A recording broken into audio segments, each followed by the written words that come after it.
And we're back, and now for just bringing in all of the crazy details that are left. So we have Pyra's basic loops sorted out. There might be room to add more. There's definitely room to put in more information as we go, but that information is going to come in as we start building in the clothing. So let's get started. Let's start from some of the really basic locations of things. For starters, you can see over here we have a costume where she has a pretty low neck. She has a little necklace that's going to be modeled separately. I think there's a backpack as well. Let's see. Yeah, this thing over here is some sort of weird harness backpack thing that goes with her belt. So we don't need to build that into this model. But there's a few things that we can include into this model just without even trying too hard.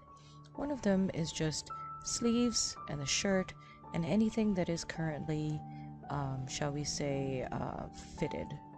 So I'm going to just slide this over here. Move this up into place. And this is just to make sure that we've got like geometry that's working. We want to have, you know, sort of space for things. And this over here is the armpit, as you remember.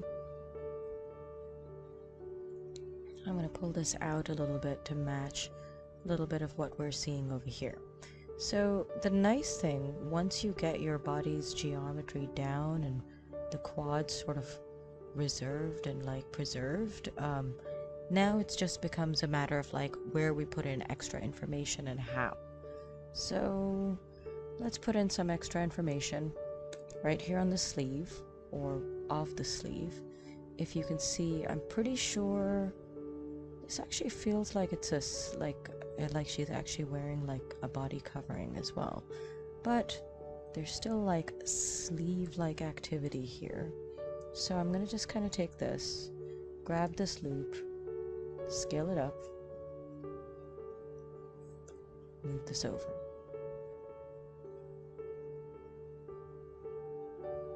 And let's grab this loop, also scale it up a bit, bring this over here to this side. Then here's this. This I'm going to lower so it fits in what would be the shoulder area.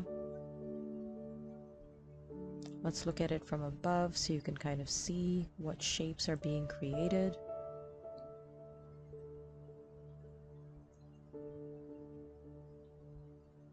Make this believable. And let's do another loop here.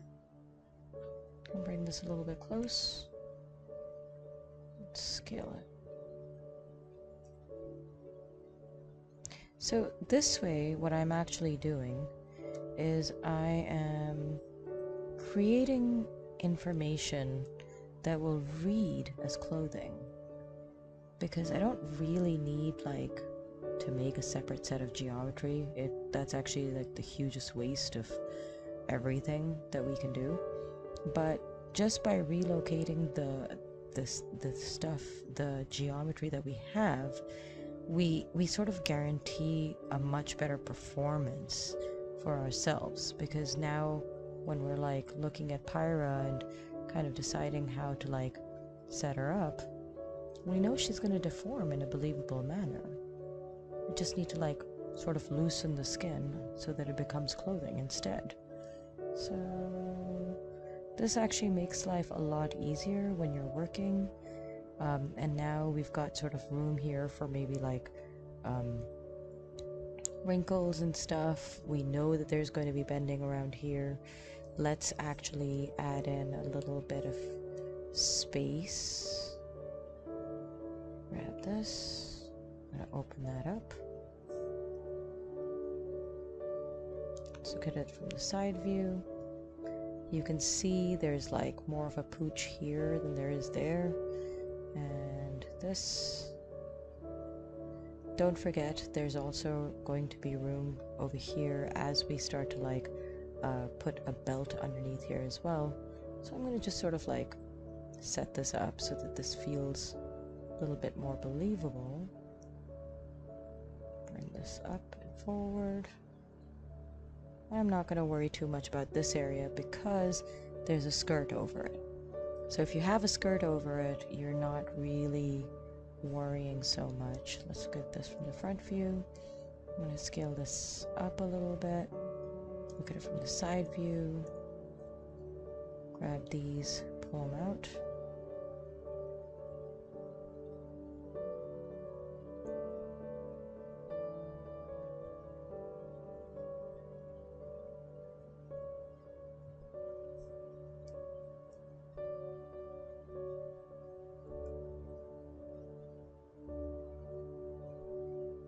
All of a sudden, this stuff doesn't look as hideous as it initially was going to look like, isn't it? Because now she actually looks like she's got sort of a shirt on. Which, if you look at it like this, immediately you can see how much more believable it is just that she's got this going. Let's also look down here. If you remember, there are these sort of baggy pants going on that comes under the skirt. So we're going to let those baggy pants actually get created. Let's go over here, front view, around the knee, and then we're going to install a set of boots, essentially, for us here. So I'm going to grab this. Let's just take this loop, scale it up. I'm going to need more loops here as well, so oops, that's not it.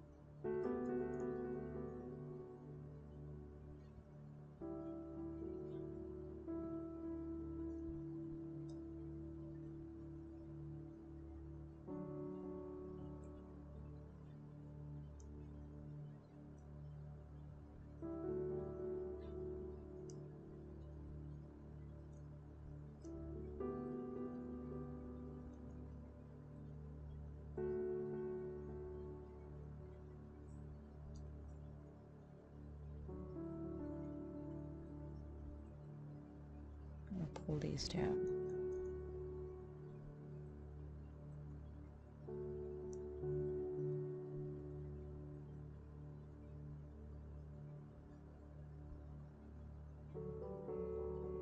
So also don't forget, you have things like the sculpt tools to kind of help you smooth these things out as well. But overall, because I don't have a lot of points, I feel actually pretty okay about just manually sort of coming in and playing with this.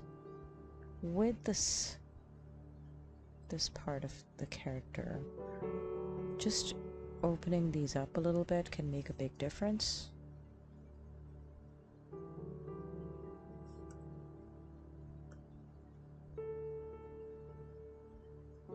Let's also drop some of these loops down a little, because immediately it actually kind of smooths things out if you're able to like separate them a little bit. Again, the advantage of doing this after your loops are resolved is that you know that the character will bend and hold its shape without as much trouble as what would happen if you were to build the clothing first and then try to resolve loops. So definitely look into things like this. Try to make sure that you're not just making your life hard for no reason. Now we have this area here, which I'm going to first flatten, then rotate, and then pull down here. This will be sort of the beginning of the boot itself. So I'm going to just keep these pretty close, scale them up. And let's grab this. I'm going to take the knee, I'm going to poof it against itself, angle it.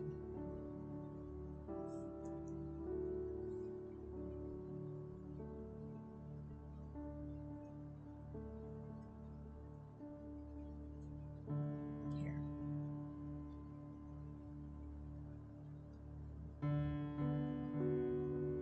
need another loop, but I want to make sure that there's something that still counts as where, like, tells us where the knee's gonna bend.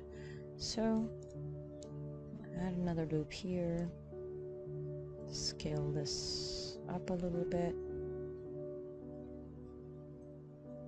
another loop to help create that little bit of a bump of sorts. And then let's do that. Now let's start creating the boots themselves. So I'm going to set this up. I'm going to scale it up. You're going to see this. I can actually just take this and extrude this down. Oops, what just happened there? Oh, I scaled it with the side selection, so.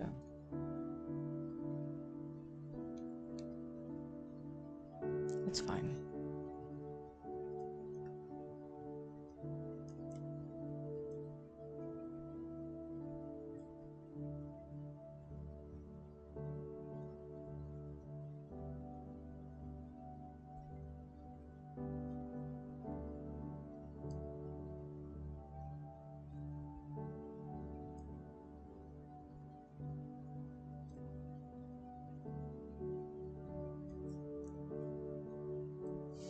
And now again, starting to feel like she's wearing clothes. What do you know? We'll put the belt in at some point as well, but at least for now, let's do this. Coming back to this, I'm going to do a couple of things. First, of course, we need more edge loops. So I'm going to just do that for starters. Then add in one here for that roundness. Probably need to scale it up a little bit. Another one here.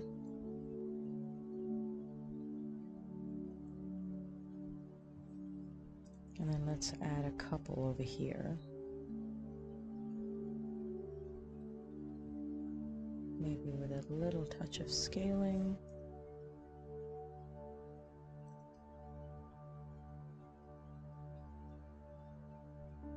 And then don't forget, this has to come here. There's yet another loop, which I'm going to pull backward this time, just for those little, like, wrinkly things.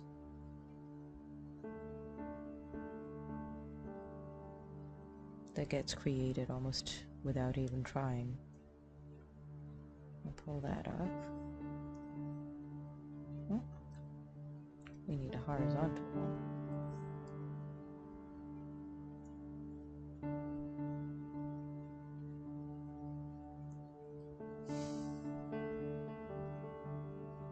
So this over here, I can choose if I want to make those manually with geometry, or what I can do is start to create that using textures. I think I might do like a little combination of both, just so that I'm not like overwhelmed with geometry while I'm trying to make something like this work. But you are gonna invariably, when it comes to the feet, there's going to be a point where you're gonna need more geometry. And it's okay, because when you bring in details, geometry becomes important. But just so you know, there's sort of like ways to do it that won't destroy your life.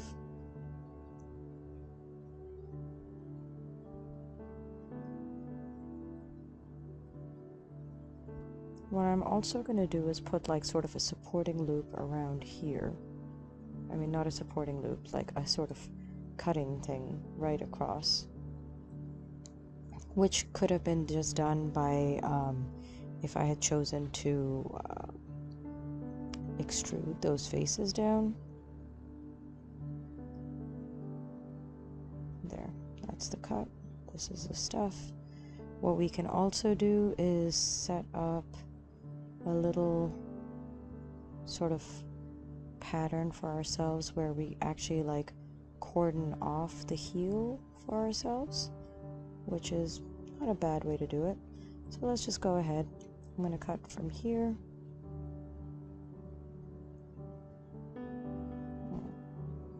We're not going to cut across it. We're just going to do this and straighten those edges out instead. Close. Great.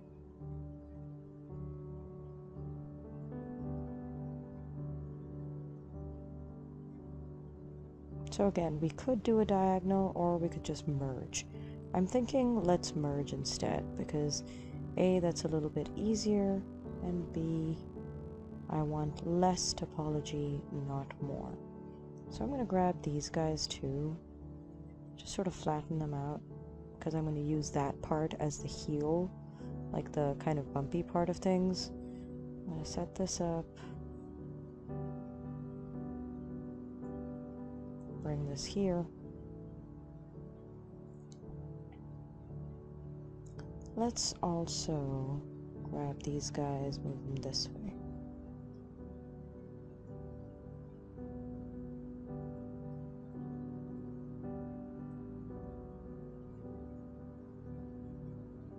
Do that.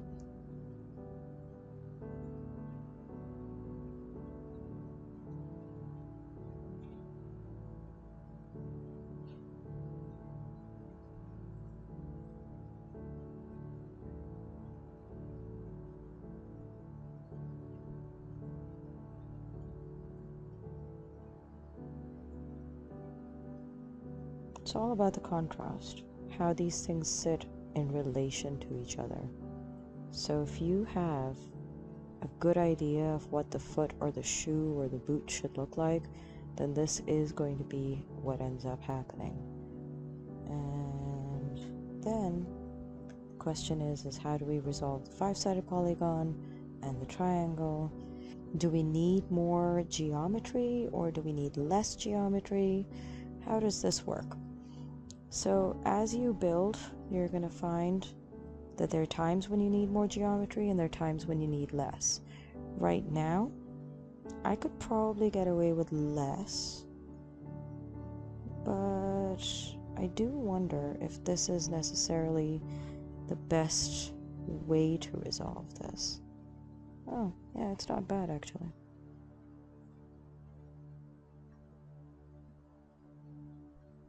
Because now I can grab these guys, round them out a little bit. Okay.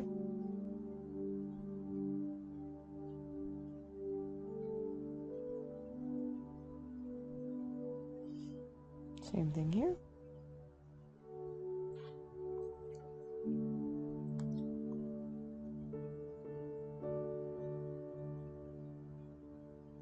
Let's push this in. Two. And we want this to go inward, this to come outward.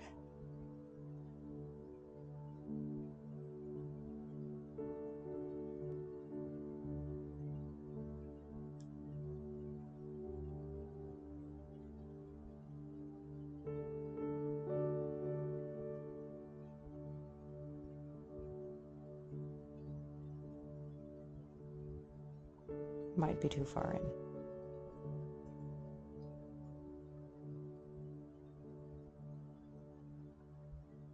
But look at how much of it has started to look and feel like a boot. And you can see we still need some definition up front, or at least just better shapes. Let's hit one.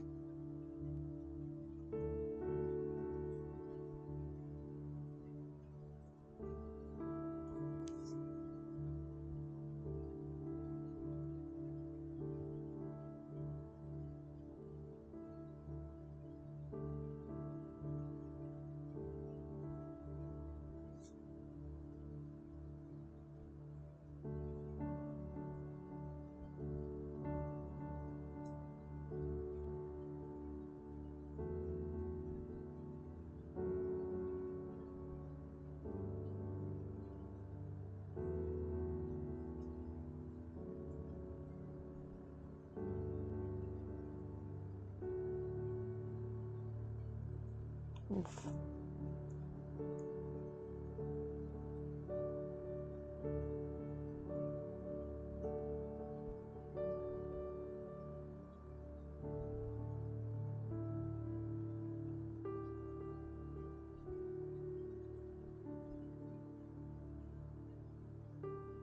Let's grab these guys.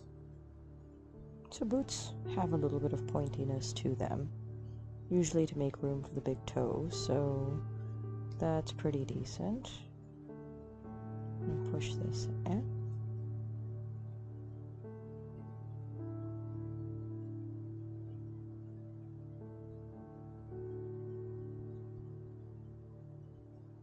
Just grab these guys, straighten them out, pull them. And while we're at it, just grab this one instead and smooth this out.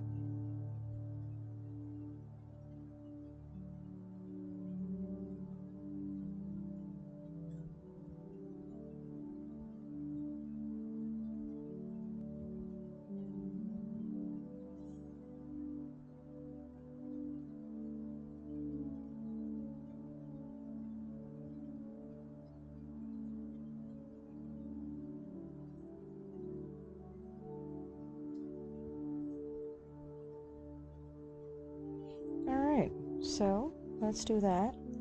Let's come into face mode. I want to select basically these faces, the bottom ones, not the top ones. And then hit Command E, extrude out. Now we've got this. Let's put in a little bit of grooves and a little bit of more information. Let's go here, coming to basically somewhere here. Let's grab that. I'm going to scale it in a little bit. And pull this up and out. And now let's just put more definition in. So if you remember from when we were doing hard surface modeling, we need essentially more than just one or two loops to hold a shape. So now I'm just gonna define.